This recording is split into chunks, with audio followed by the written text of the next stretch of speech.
So thanks, Delaney, for spending your time to be interviewed. Of course. So for those that don't know, this is Delaney. Hello. And is it Bayles? Bayles, yeah, you got it. You are an amazing, incredible juggler, and you also move very elegantly. She just received the gold medal in the I.J.A. individuals, and we are 2024, and we're currently at the 77th I.J.A. festival here in Green Bay, Wisconsin. And I just wanted to take this opportunity to ask a few questions with this incredible talent and force that you. So tell those and myself that don't know enough about you, what brought you into juggling and what inspires you? Yeah, so I started juggling when I was 13 years old. I had an uncle who just taught me one summer for fun, and I really fell in love with the art of it, and just like being able to go anywhere and practice whenever I wanted, and I really liked the independence that it gave me as far as like a hobby, and I could do it anywhere. I could look up everything online. That was amazing. And then some of my favorite jugglers were like Doug Sayers, Toby Walker, who's here, was amazing. And then I just started going to I.J.A. festivals and some other regional ones, and it just kind of took off. Yay! Now I heard through others that you went to circus school. Is that where you got your movement training? Yeah. So I went to a circus school in Philadelphia, Circadium, and there was one really amazing dance teacher who really like grabbed me and made me who I am today. Okay, what's your dance teacher? I.J.A. Murillo. Hope I'm saying that right. Yeah. Hi, I.J.A. Exactly. But yeah, she had a lot of like Martha Graham training. Oh, great. And so she kind of helped me incorporate that. But I'm so not. You know pleatings? A little, yeah. Oh yeah. I we started did it all. dancing at UC Berkeley with Graham. Okay. That was my There you go. Marnie Wood. She's in Manhattan. She's very old now, but she was one of my first teachers. And yeah, great experience.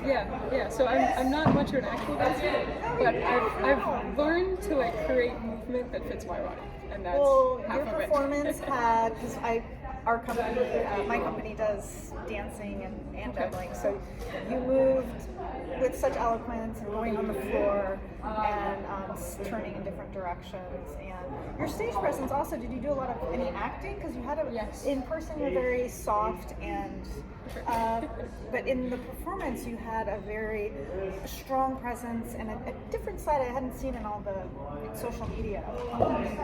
Yeah, for sure. So I also had 3 years of acting training. We did all the, like we pretended to be colors, and just like everything that you do at acting school. We tried to do a bunch of that stuff. And I think just the last 3 years of being a professional juggler as well really helps.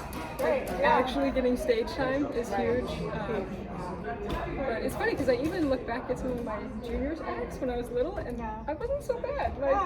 Maybe some of it's innate. But you're natural. So did you have a specific character for that piece where you won the gold?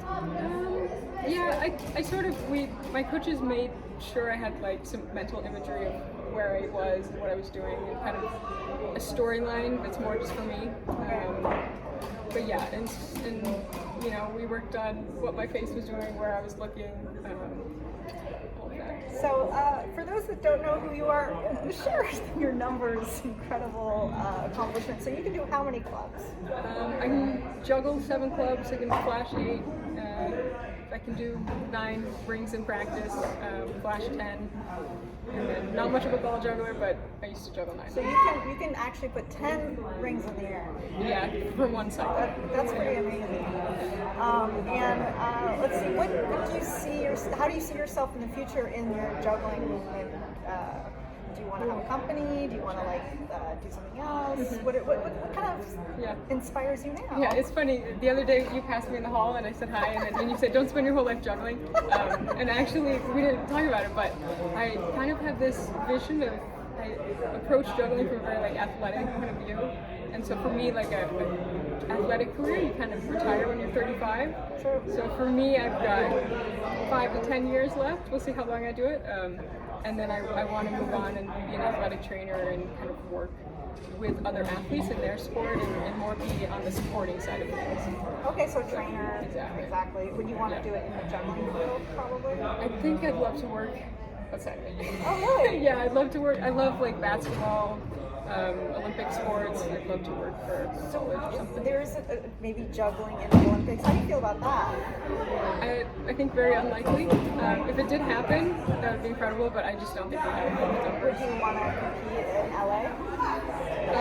If it in an alternate universe, if it happened, yeah, probably. Well, maybe I'll see you on in the LA Olympics. You never know. Never know. You never know. Never know. All right. Well, thanks for your time, Of course. and Thank I'm you. very impressed with your amazing talent. And the extreme juggling was fun too. And there was this balance. Can I just say yeah. that was off the hook? Thank you. How did you do that besides practice? Yeah, What do so- you think about?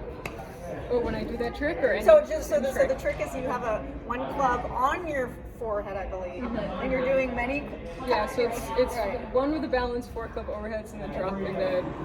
The pirouette. Oh yeah, it's a different one. Oh, I was Got two thinking. in. I was Oh, thinking the pirouette one. you're balancing yeah, and you for turn sure. around as it's balancing. For sure. So that's the trick. You turn with nothing on it. Yeah, that's one of my favorite tricks. Yeah. You kind of have to learn the balance of it, and it's tough. I make sure I look at the club, Okay. but then you also have to look at the ones in the air and not get hit. So it's a lot, but yeah, it's one of my favorite tricks. Okay. All right. Well, thanks so much, Thank Delaney you. Bayles. Bye.